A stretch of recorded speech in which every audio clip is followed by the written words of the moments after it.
Okay, this video is going to be going over some recall tips while the pups play in the ball pit here. This is just an enrichment tool that we use, kind of similar to puzzle toys. I'll throw some treats in there and they get to explore and sniff around for them. And they also get used to a new surface on their paws and things moving. So it just helps build confidence and also is mentally stimulating and enriching. So again, I always encourage people to get creative with your enrichment activities for little puppies. A mentally stimulated and exhausted puppy is often a better behaved puppy.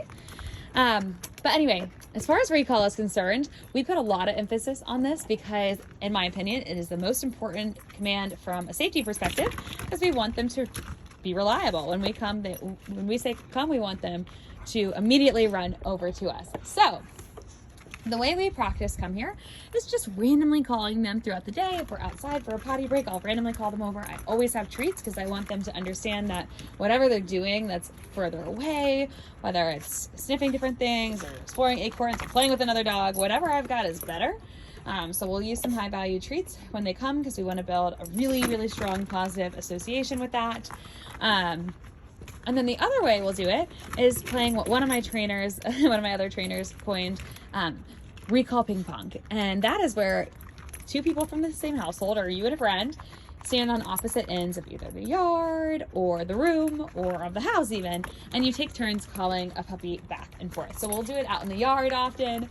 I'll have myself on one end of the yard and a trainer on the other, and we'll just take turns randomly calling.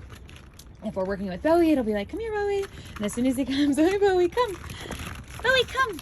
Lucy, come. Oh, good job. So I'll randomly call them over, and then the other person that's standing on the other side would call them, and they would go running. Now we do this again, individually and together, so they get to practice both. Guys, going back in. Yes.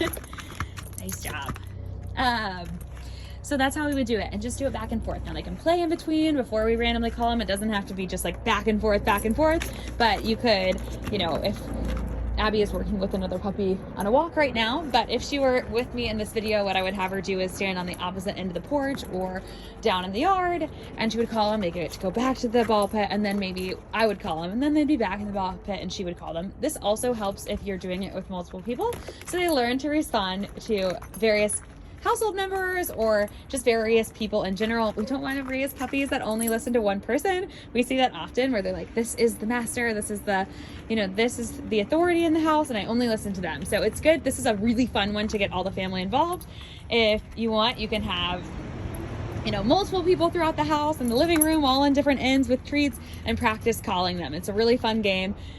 This little ping pong back and forth with them going to different people to come is great. So let me know if that makes sense as far as a recall tip. That is one of the best ways we've found to practice it, in addition to just randomly calling them throughout the day for touch or come, and then always having a nice high value reward waiting for them when they do respond and come to you. All right, again, please let me know if you have any questions. As always, this is a really, really important one from a safety perspective, so I really encourage you to practice this, maybe above all else. Keep this in your rotation and do a little bit of it every day.